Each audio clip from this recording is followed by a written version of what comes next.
So let's cultivate our motivation. And for the last few weeks, we've been thinking about impermanence and death.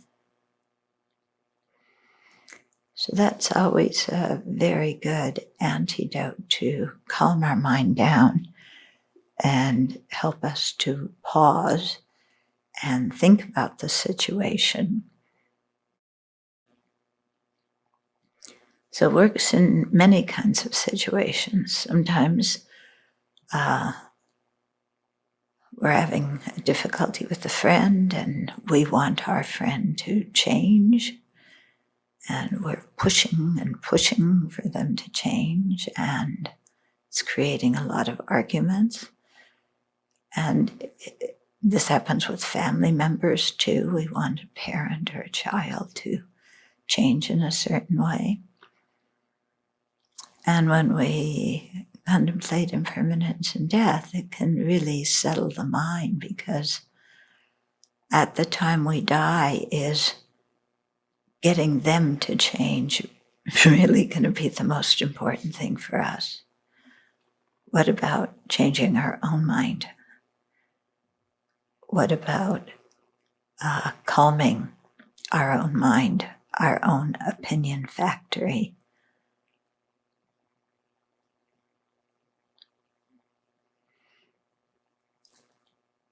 So that doesn't mean that we don't point things out to people. It can be helpful if we have a close friend to point something out to them when it's done with a compassionate attitude. But I'm talking about when we have an agenda for somebody else. And we're kind of demanding change. Really, in the long term, that's not so important. Because anyway, we can't change them. They have to see the situation for themselves and then modify their behavior and their thoughts. Contemplating impermanence and death also works very well when we're really offended and angry and upset about something. Again, to ask ourselves, at the time I die, is this really something that's going to be important to me? The big scale of all my lives in samsara, the fact that I have a precious human life now with the opportunity to practice, is my anger, my feeling of being offended or whatever. Is that really something in the big scheme of things that needs attention? Or is it something that I notice and then I say, this is the nature of samsara. This is my own karma ripening. And then drop it and restore our own mind back to a peaceful state.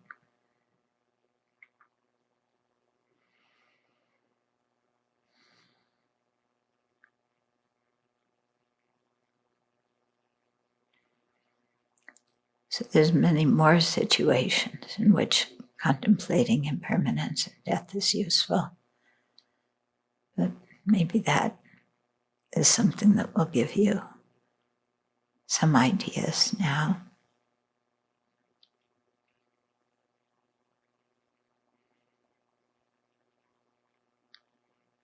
And hopefully it will propel us in our endeavors to generate bodhicitta. Because at the end of the day, generating bodhicitta does make a big difference. And it is important for ourselves and others.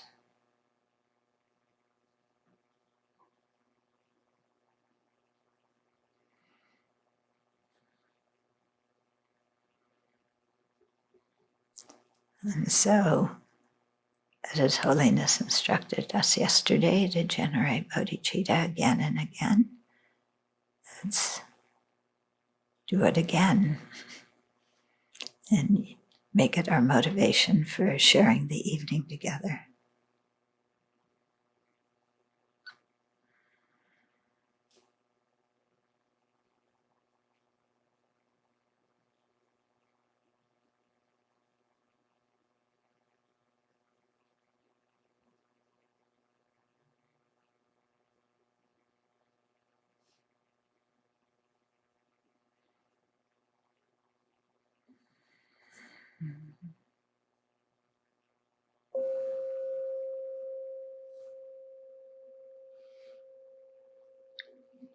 So I just saw a video clip online that was making me think about, our wanting to change other people.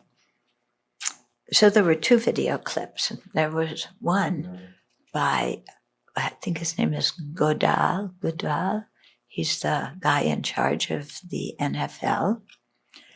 And as you remember, when Colin Kaepernick and Eric Reed took a knee, they were blasted, and Kaepernick has never been they've kind of blackballed him in the NFL. And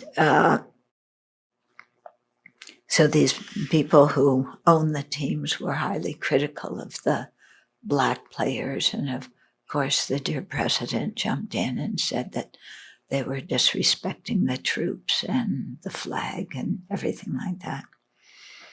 So here's a video clip after everything that's been going on the last 10 days with Goodell apologizing and saying, we, as the NFL, we should have listened to the African American players a lot sooner.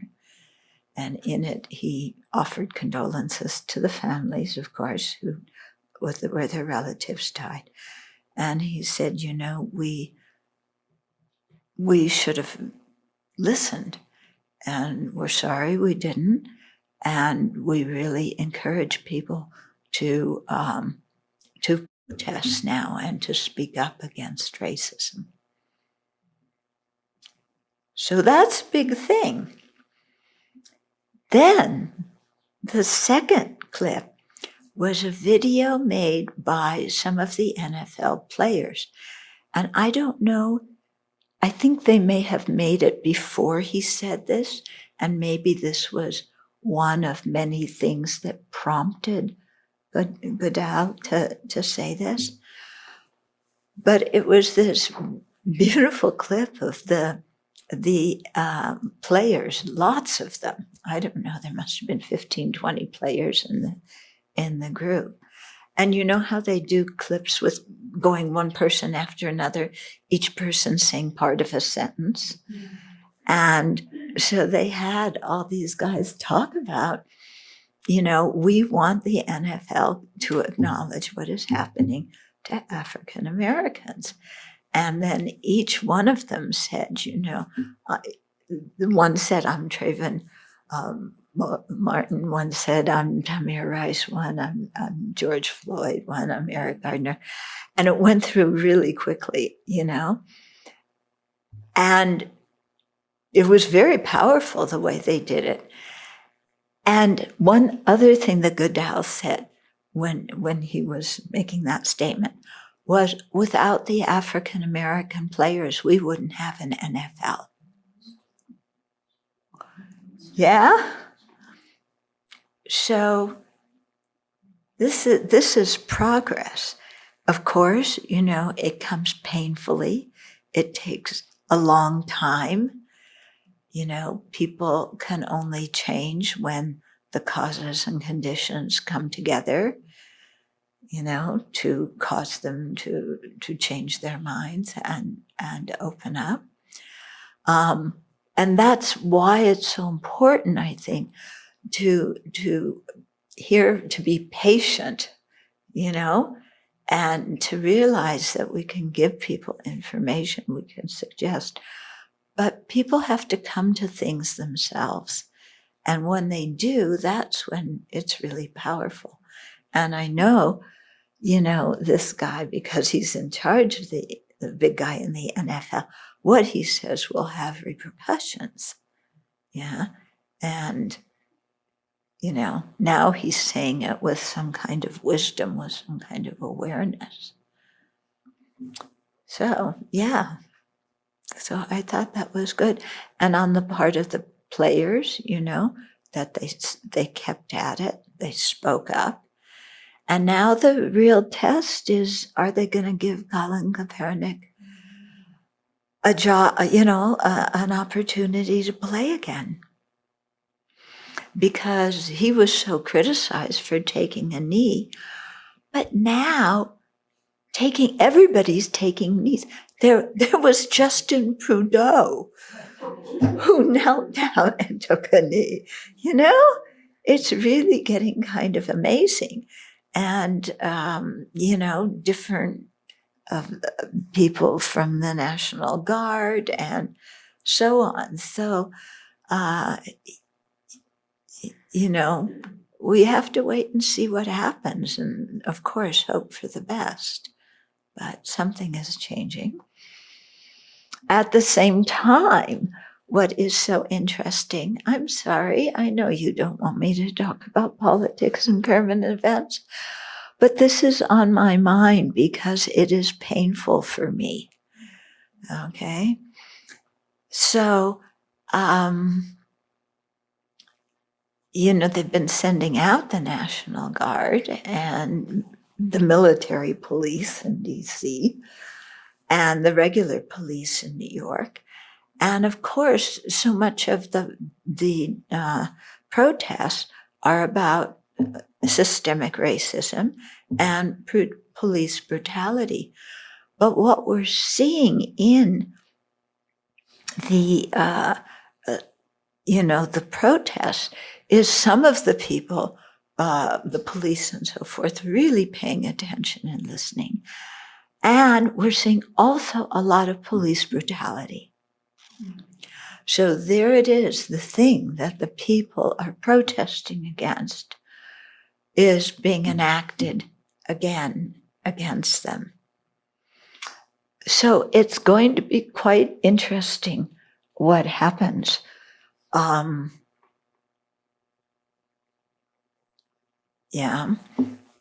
Blasio and Cuomo are getting criticized a lot for New York police tactics. They're doing this thing that's called kettling.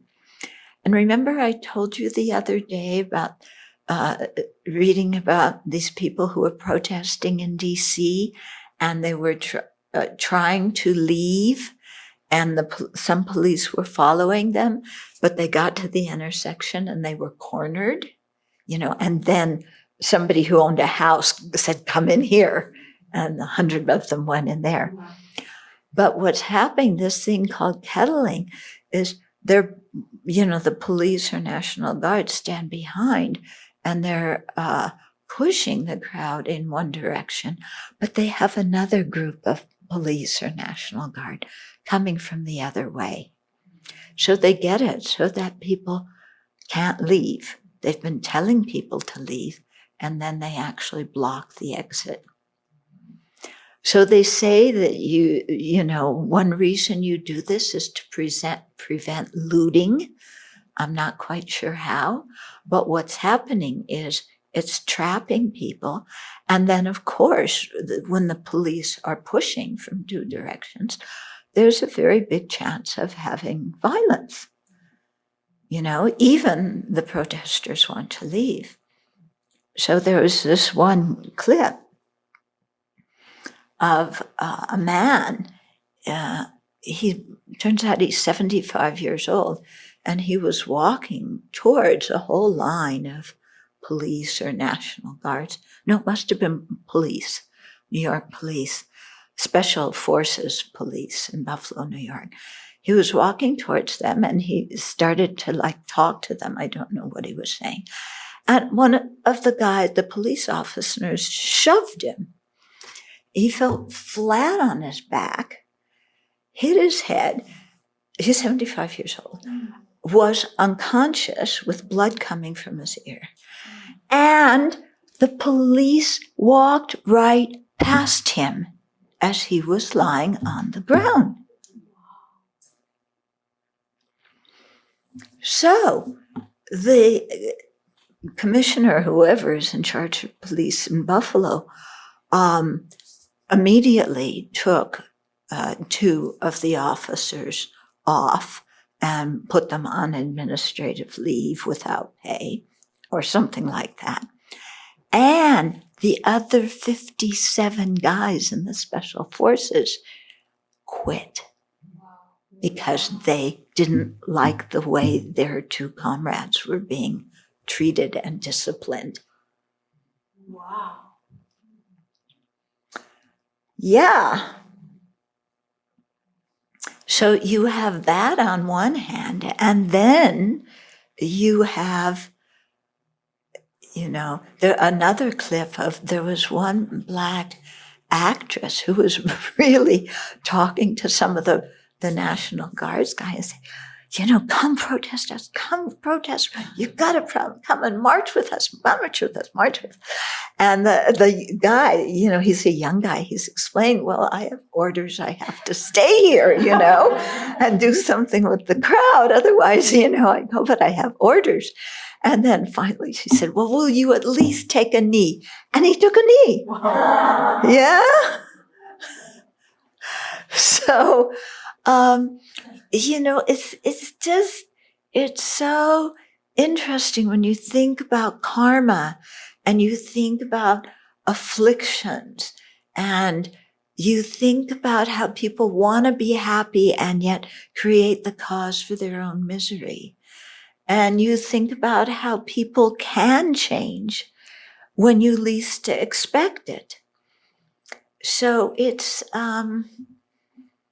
this is an intense display of samsara. Yeah? Quite amazing. So that's why we generate bodhicitta. Because bodhicitta is the only way to keep yourself sane in the middle of all of this, and to try and have a compassion attitude towards everyone, even if you don't like their beliefs, you don't like their actions, how to have compassion for the person. So that's our motivation. But there's a lot to learn. So we're in foundation of Buddhist practice.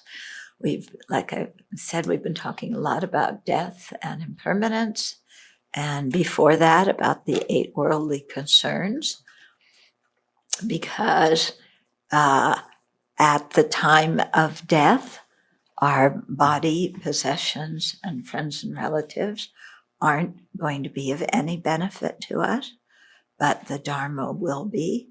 And the 8 worldly concerns are what distract us from practicing Dharma and make us create a lot of negative karma involved with our body, possessions, and friends and relatives.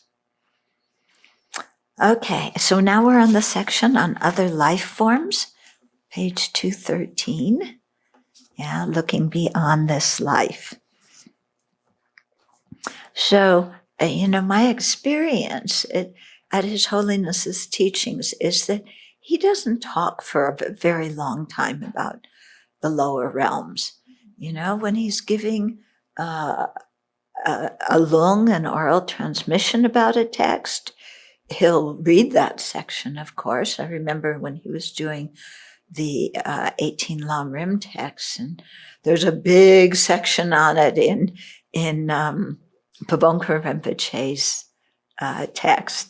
And so, of course, His Holiness read it. He's giving the lung on it, but it wasn't like he stopped and put a lot of emphasis on that.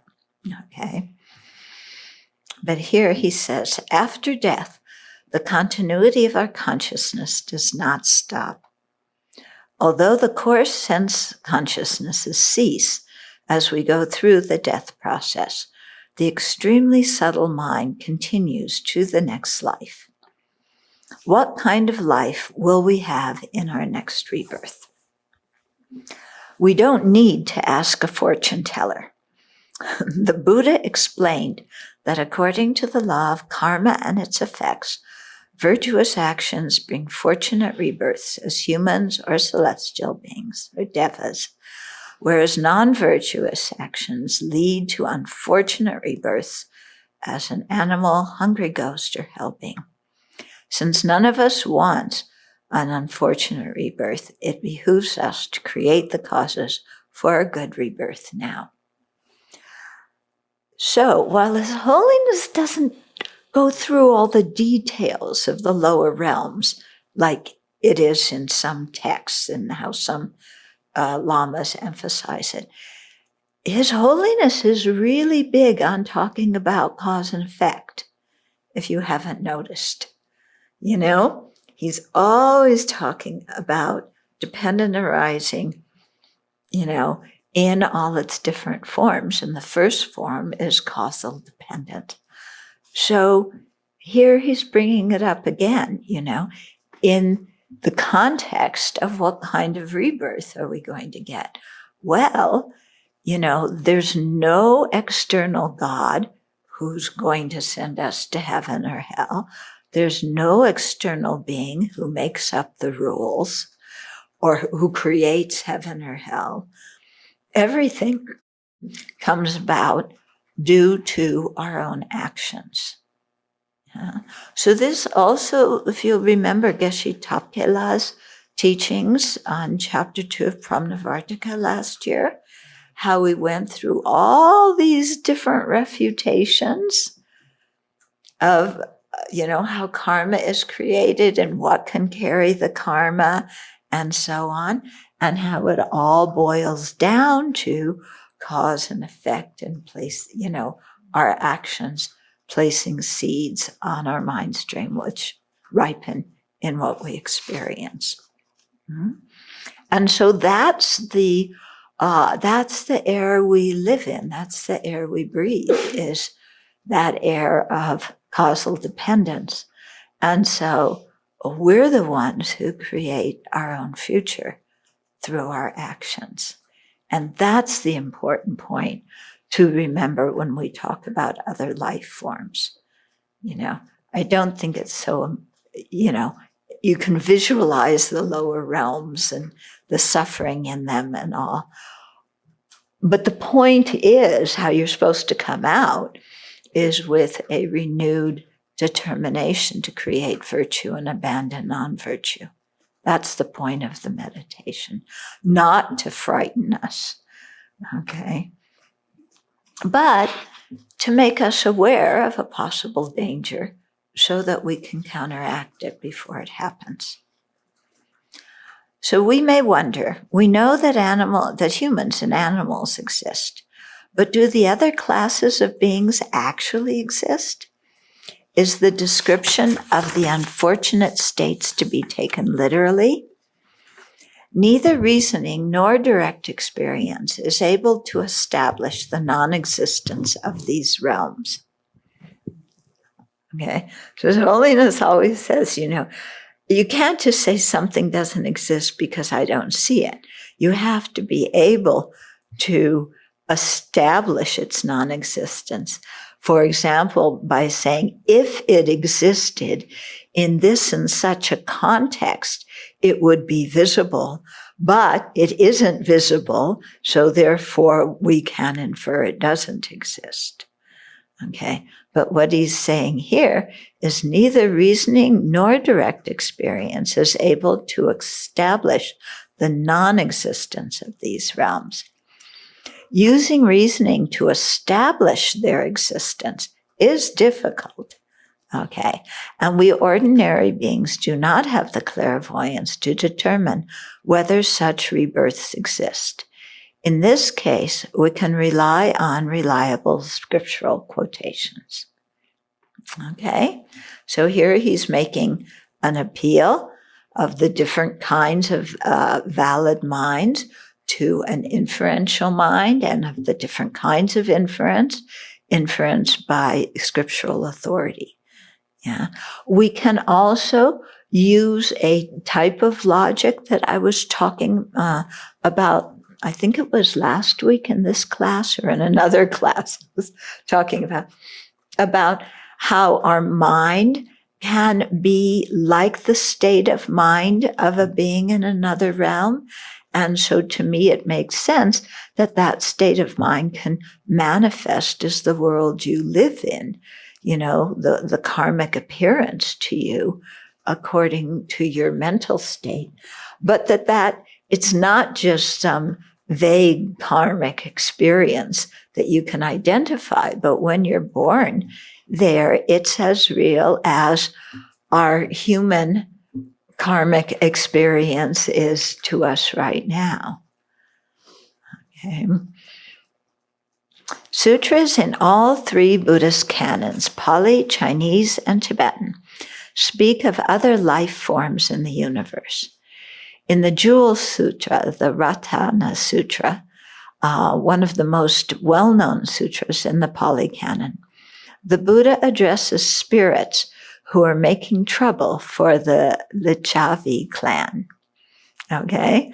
So actually this was, that's the Ratana Sutra. One of the sutras where the Buddha talks about the qualities of the three jewels was because there were these spirits who were causing trouble in the town of the Licchavis.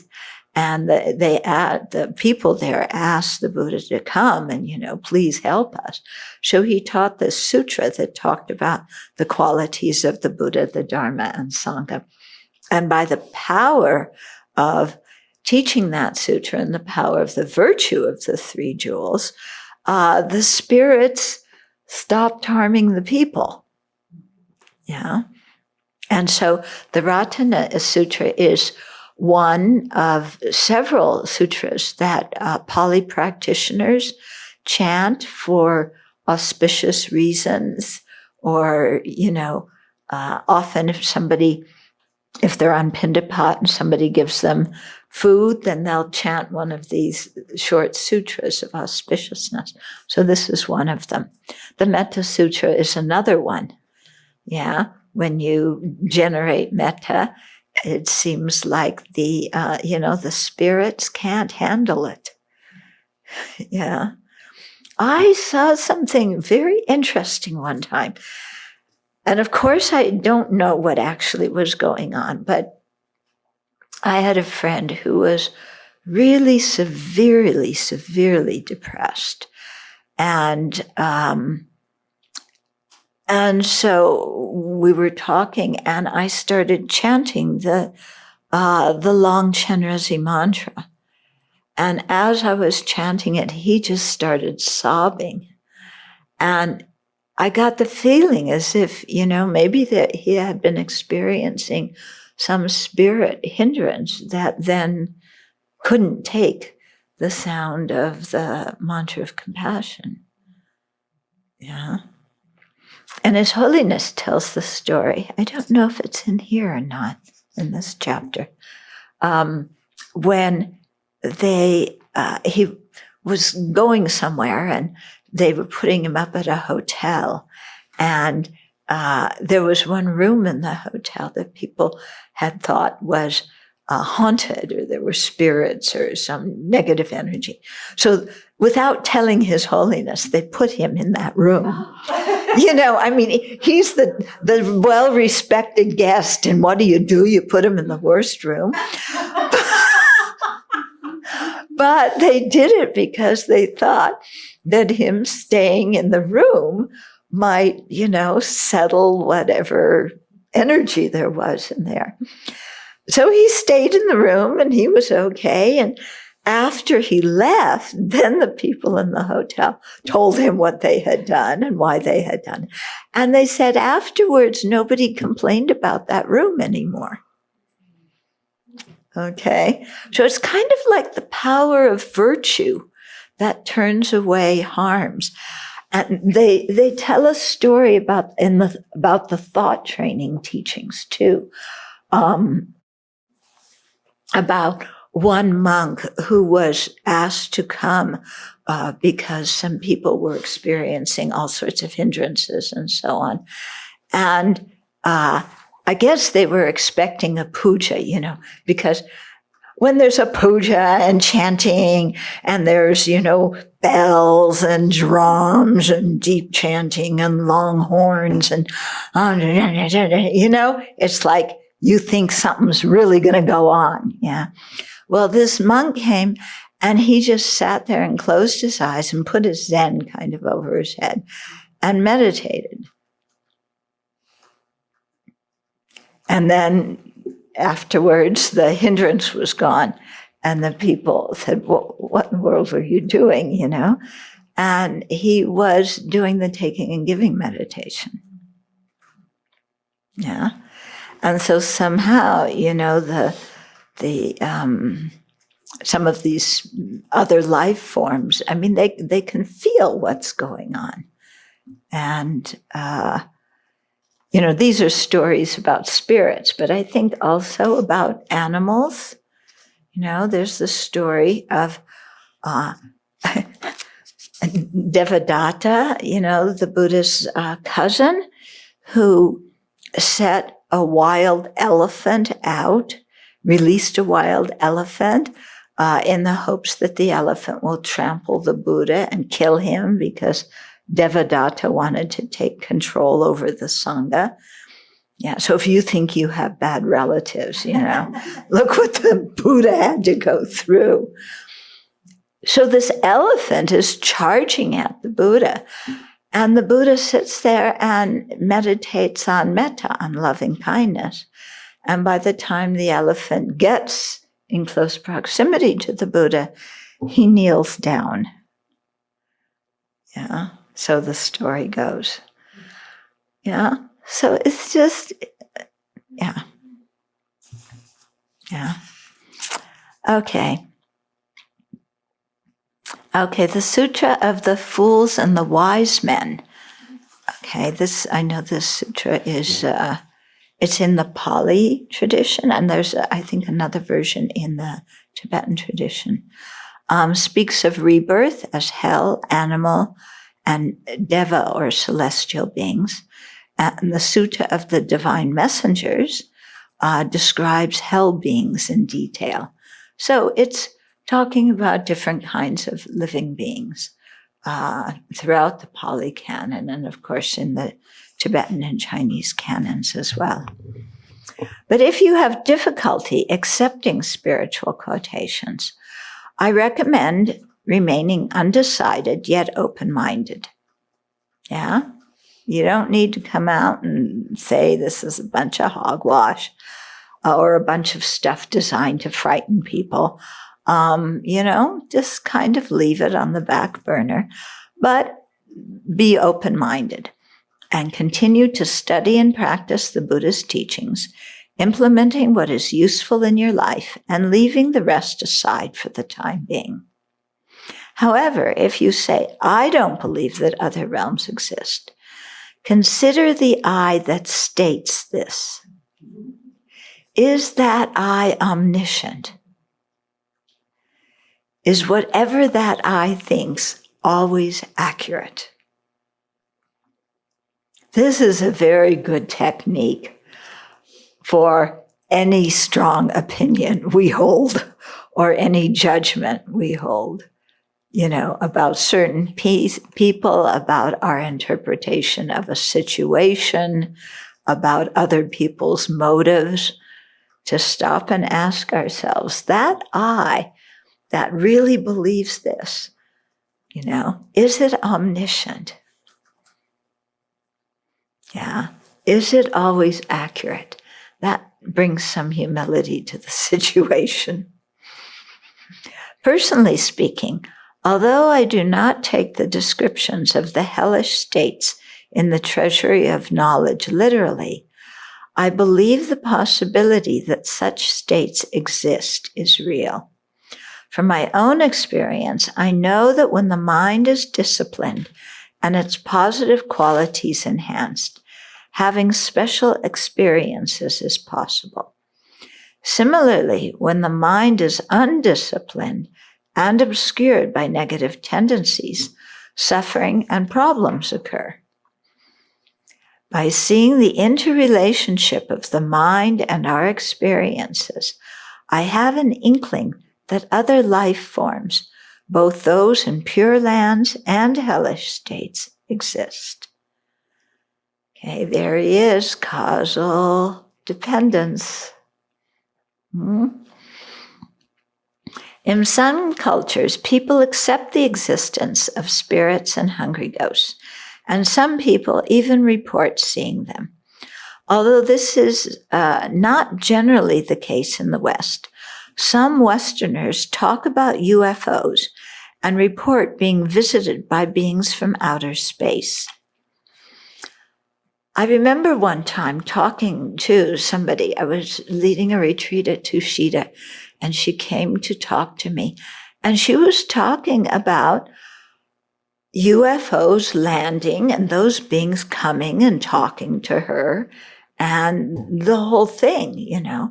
And I just listened because it was like she was telling me, you know, there's a cup here and a recorder there. And then I was talking to Ruth Sonam, Geshe Sonam Rinpoche's translator, and I told her about what this woman had told me.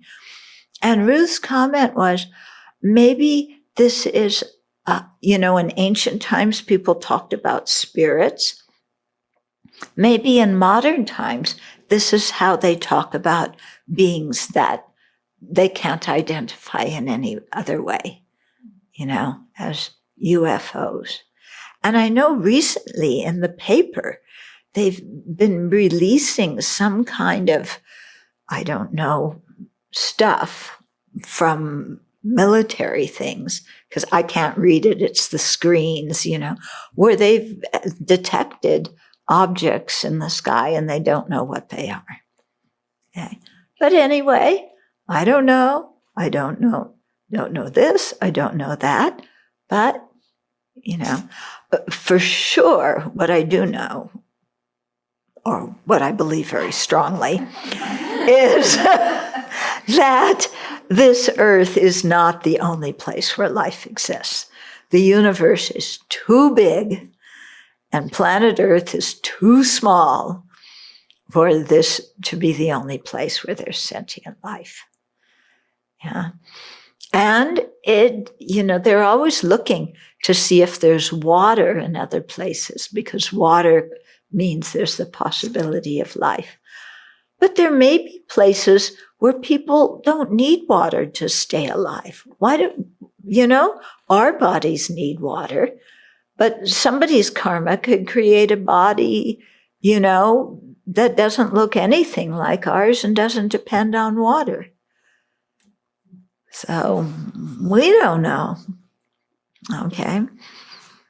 In other cultures, people who have similar experiences to this UFO describe them as encountering spirits or hungry ghosts. In Tibet, some people had a special capacity to see some of these spirits that are not normally seen by people. One of my childhood bodyguards could do this. Interesting. Yeah, many people have told me stories, you know, like this. We may not believe in the existence of other classes of beings because we do not see them. But once we see them, we will have already been born there, and it will be too late. Yeah. Therefore, although we may not be convinced that hell beings and hungry ghosts exist, I recommend provisionally accepting their existence because doing so will make us more mindful of the consequences of our actions before we do them. Should such rebirths exist, we do not want to create the causes leading to them. On the other hand, if such rebirths do not exist, we have not lost anything by refraining from destructive actions. Very true, isn't it? Yeah. We know the animals exist and can observe animals' lives. They are clouded by ignorance, and many are exploited by human beings or killed for food or hides.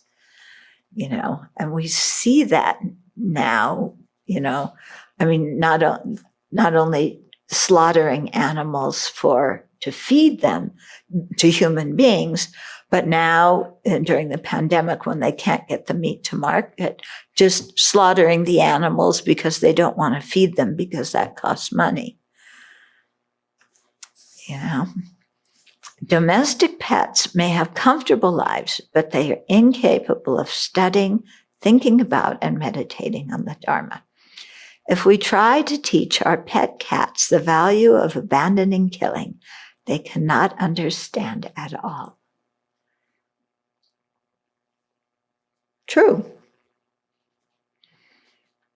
It's hard enough getting human beings to understand the value of not killing, and they can understand the words. Yeah. We also see people and events right now that resemble life in these other states. Some human beings act worse than animals, inflicting harm and suffering on others far beyond what any animal would do. Consider those who ran concentration camps during World War II, those behind the Cultural Revolution, and those conducting terrorist activities internationally. That human beings inflict such harm on other human beings leaves us stunned. We cannot find any suitable explanation for such horror. Yet we know that it is a reality. Likewise, we may not easily believe in the existence of unfortunate states and the suffering experienced in them, but those exist. Since powerful destructive actions produce strong suffering in future lives, it makes sense that human beings who inflict great pain on others would be born in unfortunate states. Not because anybody's punishing them, but just when you plant sunflowers, you get sunflowers, and when you plant chili peppers, you get chili peppers. In the sutta to the dog duty ascetic, the Buddha speaks in a compassionate yet matter-of-fact way about the possibility of rebirth in unfortunate states as a result of our destructive actions, and shows that this can be prevented. As did many others, this is the story in the sutra, 2 ascetics in ancient India acted like animals, thinking that it would bring them fortunate rebirths. In other words, act like an animal now when you're a human being. You use up your animal karma and you'll get a good rebirth in the next life. Very strange way of thinking, but there were a lot of ascetics at the time of the Buddha who thought that way. So approaching the Buddha, Saniya acting like a dog and Puna behaving like an ox,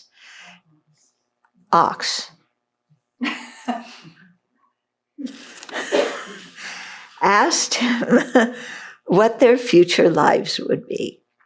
The Buddha did not want to answer, but they kept asking him, and so pressed, he explained.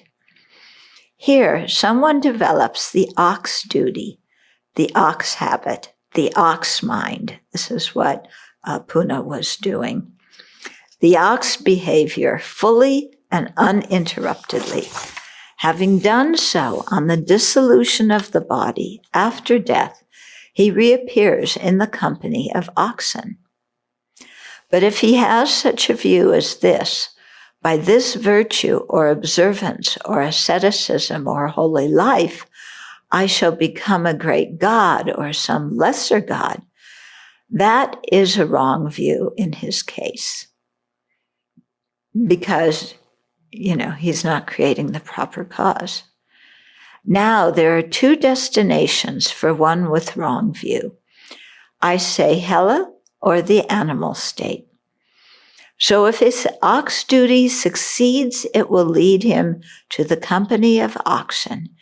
If it fails, it will lead him to the hellish state. Okay? So this part here may not be so easy to understand. The Buddha says by this, so somebody who's doing his ox duty, behaving like an oxen, and thinking I'm creating virtue. So by this virtue I'm creating, I'm a great ascetic by the virtue of this asceticism of the holy life that I'm living by acting like an ox, I shall be thinking that I shall have a rebirth as a great god. Okay, so that's definitely a wrong view. So that's why the Buddha says if his ox duty succeeds, he will be born as an ox because he's acting like one. And if it doesn't succeed, he will be reborn in the hellish realm for having such a wrong view about karma and its effects. Yeah, and acting in that way. But what's interesting is these ascetics had faith in karma and its results. Yeah. So at the time of the Buddha, some of these ascetics, they had some pretty wild ideas. But the notion of liberation, which not all of them had the Buddhist notion, but there was the notion of moksha, and the notion of karma, they were prevalent notions in that society. And so they had, some feeling for that. Okay, so these ascetics had faith in karma and its results, and by hearing that their practice was based on wrong views that could lead them to horrible rebirth, they sobbed and had a deep regret for their actions. The Buddha then taught them about karma and concluded, "Thus I say beings are the heirs of their actions." This is a very famous statement in the sutras, that we are heirs to our actions. We are products of our actions. Our actions follow us like the shadow follows the body.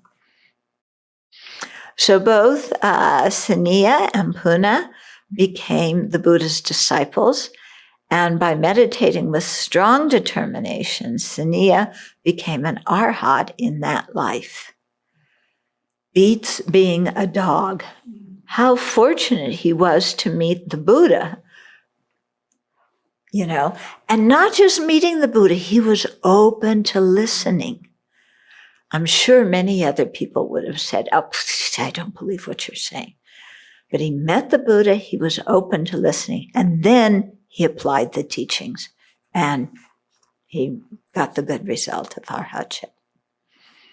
The purpose of contemplating the suffering of these migrations and the possibility of being reborn there is not to fill us with irrational panic, emotional fear, and immobilizing dread.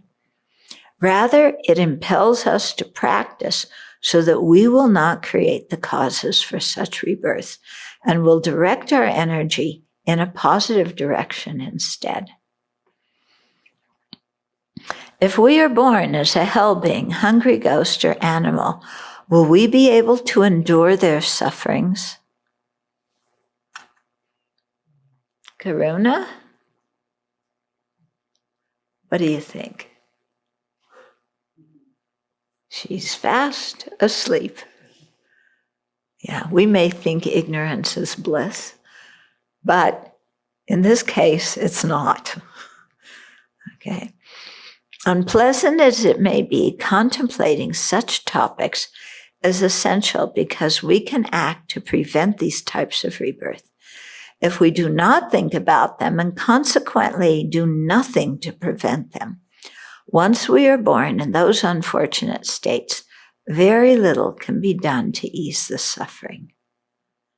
So this too is why it's so important. Don't wait until your relatives die to do puja for them.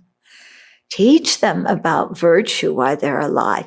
Encourage them to do virtuous actions, to be generous, to, help them with their temper, encourage them to be kind while they're alive. Yeah, much better than waiting until after they die. Of course, some of our relatives may not be open to hearing things, in which case you just have to depend on, doing prayers for them after they die.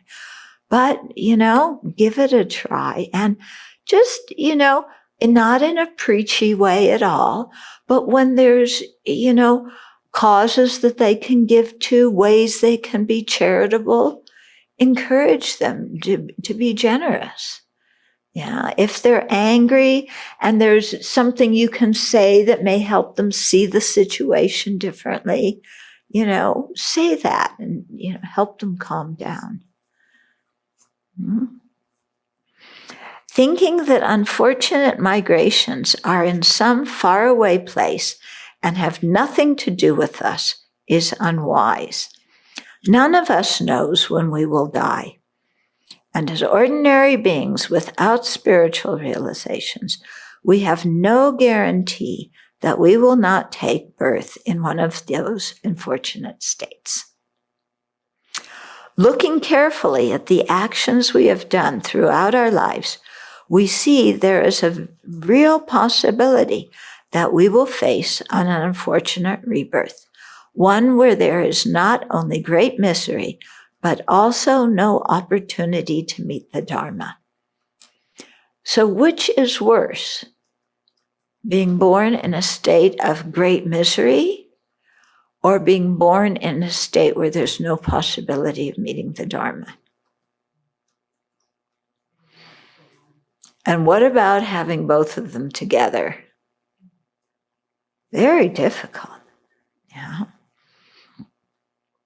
We have the opportunity now, with our precious human lives, to engage in abundant, constructive actions that will lead to future happiness and cyclic existence and the ultimate happiness of liberation and awakening.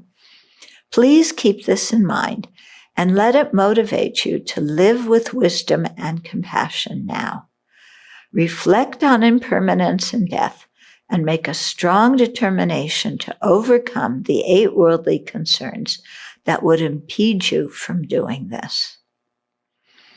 The Buddha once asked his disciples, "Which is greater, the little bit of soil under my fingernail or the great earth?" They responded that the soil under his fingernail is trifling, whereas the earth is huge. The Buddha then advised them, "So too, those beings who are born among human beings are few, but those beings who are born elsewhere than among human beings are more numerous. Therefore, you should train yourself. Thus shall we dwell diligently." Yeah. So have diligence in our practice, have introspective awareness that monitors our mind, have conscientiousness that values ethical conduct. Yeah. Have you ever heard anything about preventing people from going to the lower realms? I mean, if they keep their vows properly? Or are ordained people just as vulnerable to going to lower realms as non-ordained people? Yeah. It depends how you practice, because if you break your vows, it's stronger negativity if you don't do any purification. But just keeping your precepts, without, sitting in this room and not killing, then we're creating the virtue of not killing simply by the fact of having the precepts. So the precepts are very strong in terms of helping us to create virtue, and also of the karmic results. Keeping precepts really helps counteract the karmic result of habitually doing that negative action repeatedly. Okay, so that's why taking precepts is such a good foundation for your Dharma practice. It really works with karma, and gives us definitely a running start in creating the virtue needed for a good rebirth. Mm-hmm. But we have to keep the precepts well. If you don't respect the precepts and you just do, it doesn't matter, then, create a lot of negativity. One comment and one question. So Nick Buckner wanted to tell you that thank you for continuing to speak about these issues, the political ones that you started with, and that you are an honorable teacher. And Kenru from Singapore asks, does rebirth in a Pureland classify as a human rebirth or as a Deva rebirth? It's not a human rebirth, and it's not a Deva rebirth in the sense of a desire realm god or even a form or formless realm god.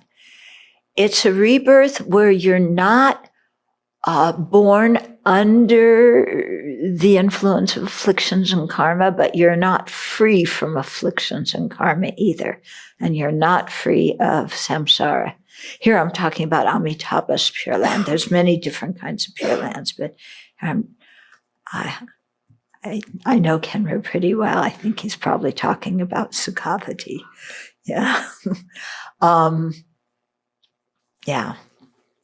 Okay. But very good. If we can be reborn in Sukhavati, the land of great bliss, there's so many conducive situations for practice there. That makes it very easy to hear teachings, put them into practice, and gain realizations. Yeah. But His Holiness is very adamant.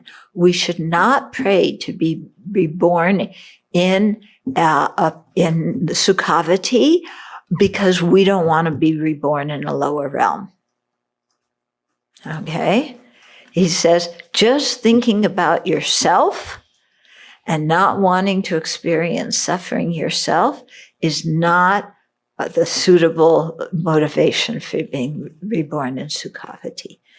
He kind of said it. He didn't say chicken out, but it comes down to that. It's like sentient beings need help and you're chickening out with that kind of attitude. Yeah. So I don't mean to offend any chickens. Yeah. But yeah. So it really necessitates having a bodhicitta motivation. Okay, the next section is called Fear or Hope at Death. If our lives have centered primarily around the 8 worldly concerns, our mind becomes familiar with non-virtue.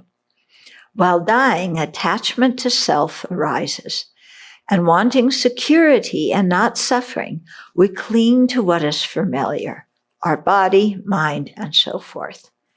Then, fearing that we will cease to exist at death, we crave another body. Okay? So there's cause and effect again,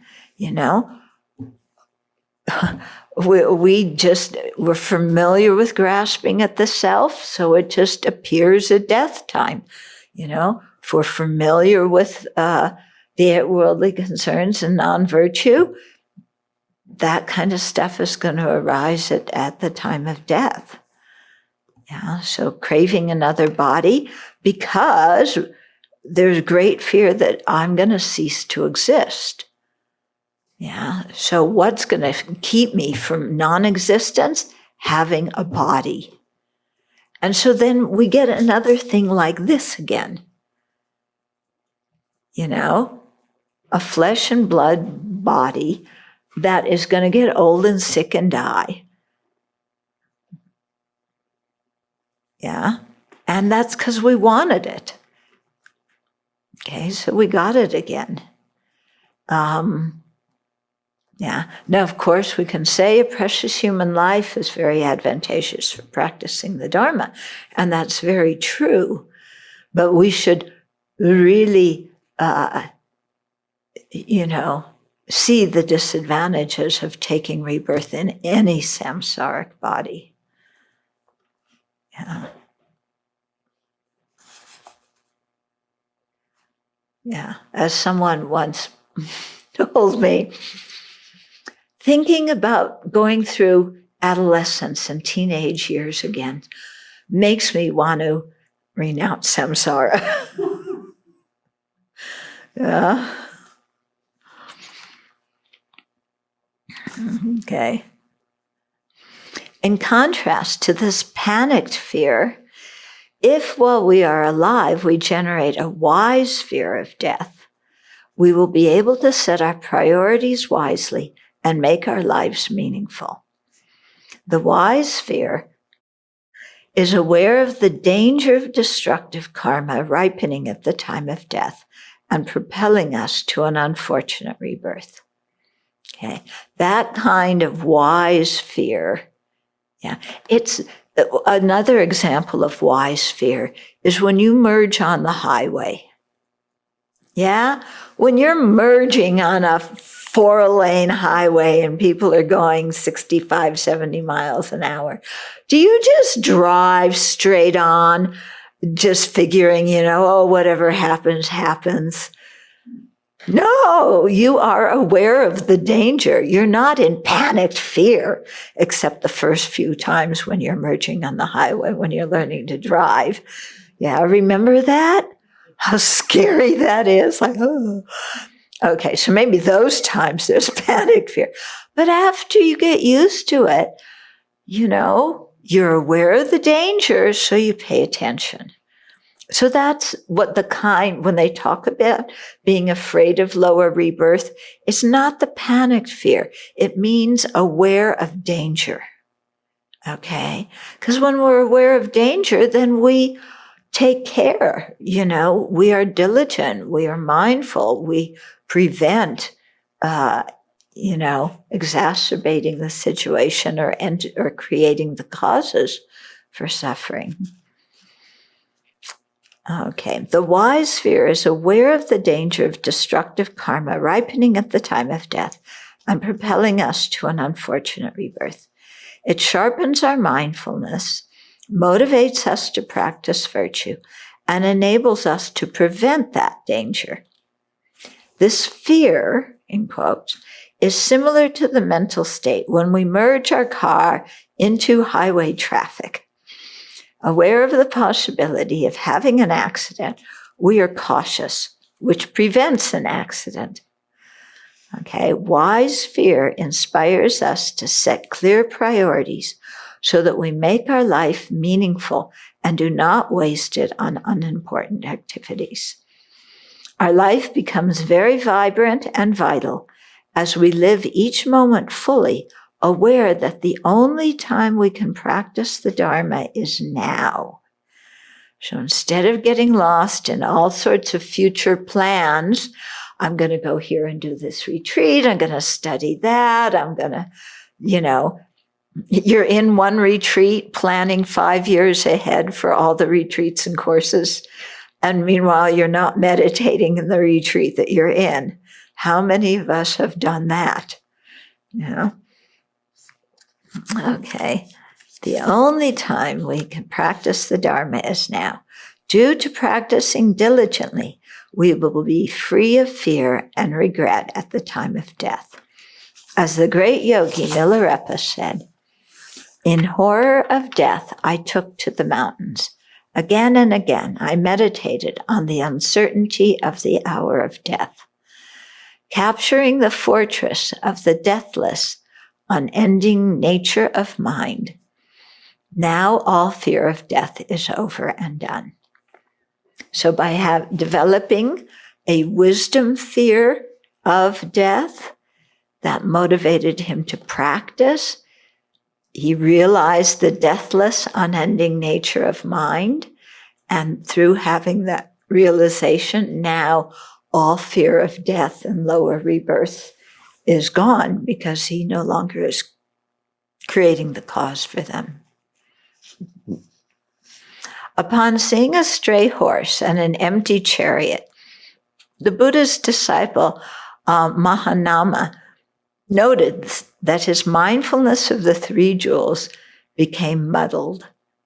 He remembered that he too would die, and although he was a stream enterer and had no reason to fear death, he became concerned about his future rebirth. So a stream enterer on the Sravaka path is somebody, the first stage of being an Arya. You've realized selflessness directly. Okay, so the Buddha assuaged his fear by reminding him that the virtue he had created will propel his mind upward on the path. So here's what the Buddha said. Don't be afraid, Mahanama. Your death will not be a bad one. Your demise will not be a bad one.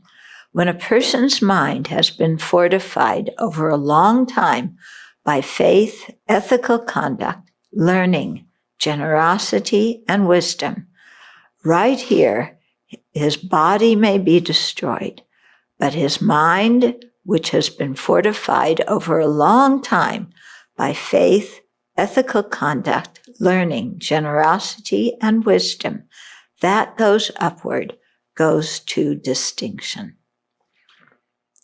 Okay, so he's explaining to Mahanama, you created the causes, you're going to experience the result. Don't worry about it.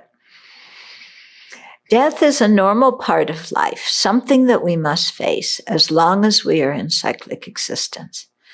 To me, leaving this body and going to the next life resembles shedding old clothes and putting on new ones.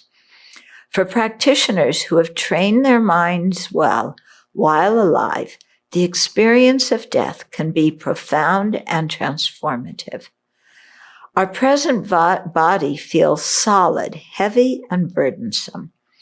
In addition, our gross consciousnesses are dependent on the brain, which limits our mental functions.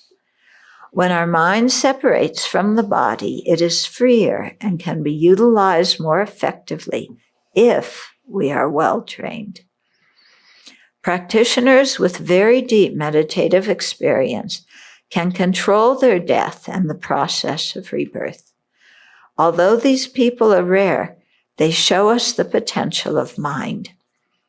As mentioned before, my teacher, Kyabje Ling Rinpoche, meditated sitting upright for 13 days after his bodily functions had ceased. Death was joyful and spiritually satisfying for him.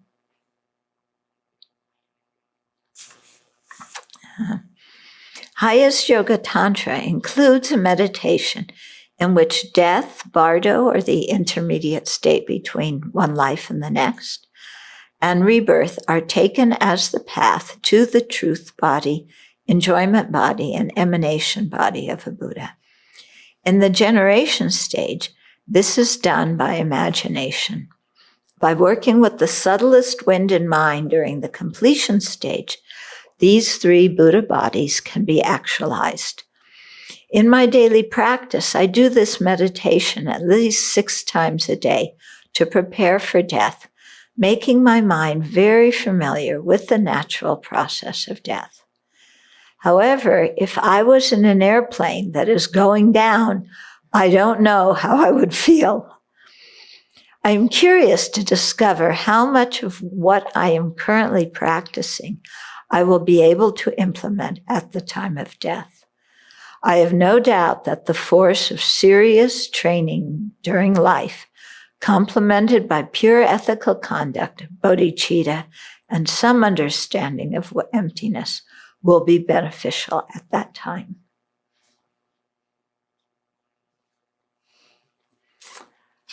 Okay, so this is a good place to stop. Questions, comments? Cheryl online is asking, if you're born in a Pureland, might there be the possibility of getting enlightened quicker due to having teachings, so then you're able to benefit others more quickly? Is that your motivation to be born there? But my motivation personally? Someone's motivation. It could be someone's motivation, but His Holiness is saying it has to be wanting to receive teachings and practice so you can become a Buddha and benefit sentient beings. Yeah? Not just, I want teaching so I can practice and get myself out of samsara. Because there are hearers, and here are arhats and here are learners in the Pure Land. Yeah. And it's said that, because when you are born in Amitabha's Pure Land, there's 9 different levels of lotuses. This is how the travel guide explains it. Yeah. And if, according to your levels of virtue, you may be born in a lotus that opens quickly, which is good, or a lotus that opens very slowly, and it takes a while for you to get born. The hearers are born in slowly opening lotuses, because they lack bodhicitta. So, but they are there, and Amitabha, I think, teaches them bodhicitta and gets them going on the bodhisattva path. Mm-hmm. Jana is asking, might sleeping Karuna be a bodhisattva who took a cat rebirth at the Abbey to benefit sentient beings, including serving as a reminder of an unfortunate rebirth to avoid, motivating us in our practice? Quite definitely. Quite definitely. Before we had Maitri Karuna Mudita and Upekkha, we had our 2 original cats, Achala and Manjushri. And both of them, the way they died was highly unusual. Yeah. Their bodies did not suffer rigor mortis. Their bodies did not start decaying right away. Even with Manju, there was a little bit of fragrance, remember? It really made us wonder who these cats were. Yeah. What great teachers they were. Yeah. Yeah. They were very big teachers for us. So, we don't know. Anyway, our 4 present cats have very auspicious names, and may they live up to them. It seems to me that human arrogance could block us from believing in lower realms. That's a big barrier, because we think, oh, me, I'm always going to have this intelligence. I couldn't go down there, and we really don't understand how at risk we are. Yeah. Yeah. Not at all. Yeah. And it's very true, because the appearance of this life is so strong, and because we think that certain attributes about us are permanent. Well, I'm intelligent, I'm articulate, I can express myself, I have human intelligence.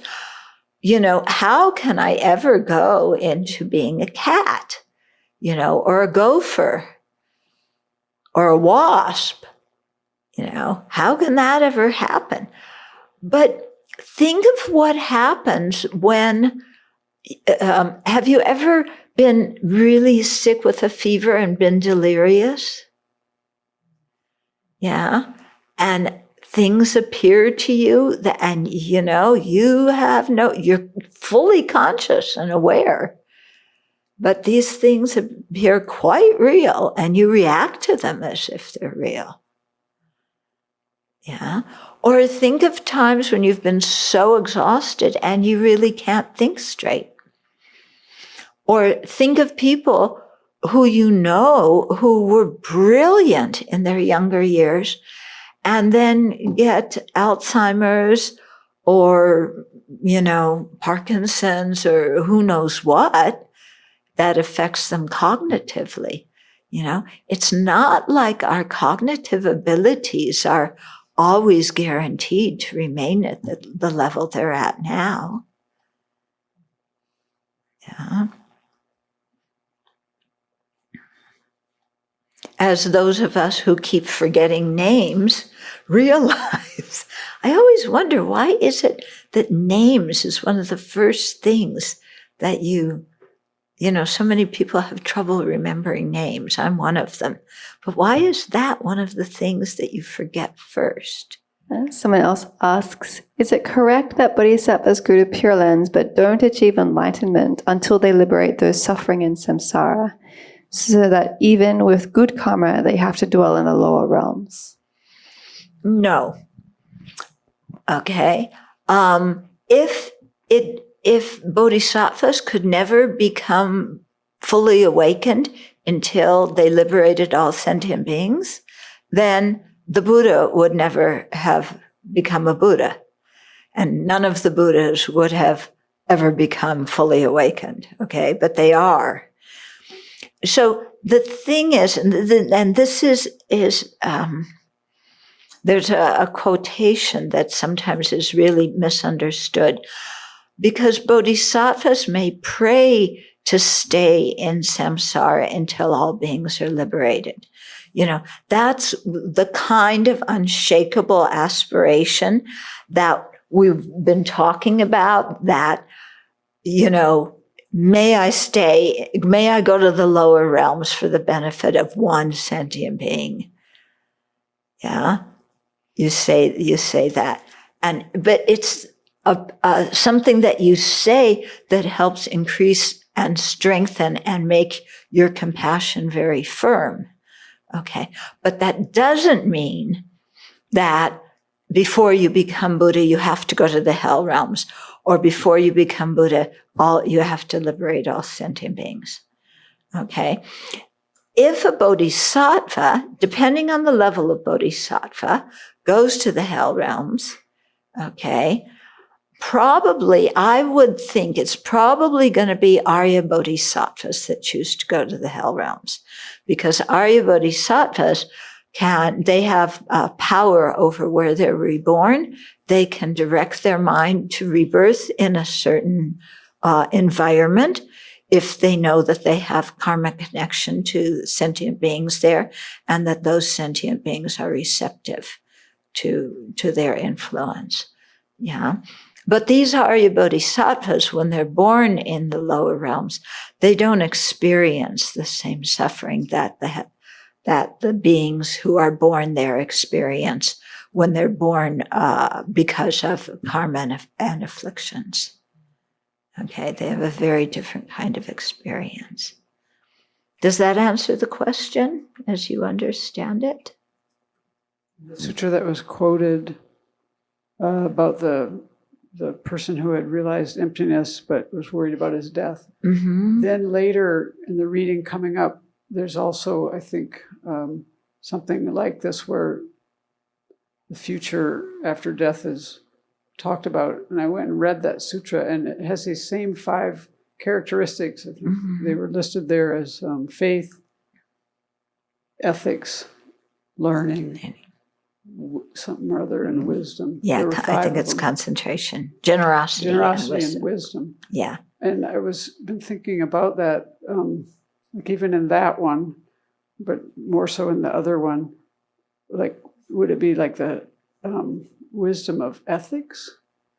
I think it's some wisdom understanding karma and some wisdom understanding selflessness.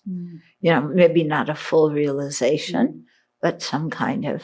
Because the other one talks about wanting to be born in certain mundane situations and being able to somehow direct that by these 5 characteristics. Yeah, it could be for people who their aspirations are limited to wanting a good rebirth. Then through these 5 things, they can create the good karma that then they dedicate for that worldly rebirth. But you can do the same actions motivated by an aspiration to attain liberation or an aspiration to attain enlightenment. And like we were talking, when was it? Last night? Yesterday morning in the Shantideva teachings, that depending what you aspire for, your motivation and what you dedicate for, the same action can ripen in different ways. Yeah. Aren't those the five powers from the 37 factors of enlightenment? Faith, ethics, meditation, concentration. No, they're similar. Many of them are similar, but they're not exactly the same. Yeah. I was thinking that too when I first read them, but I don't think they're exactly the same.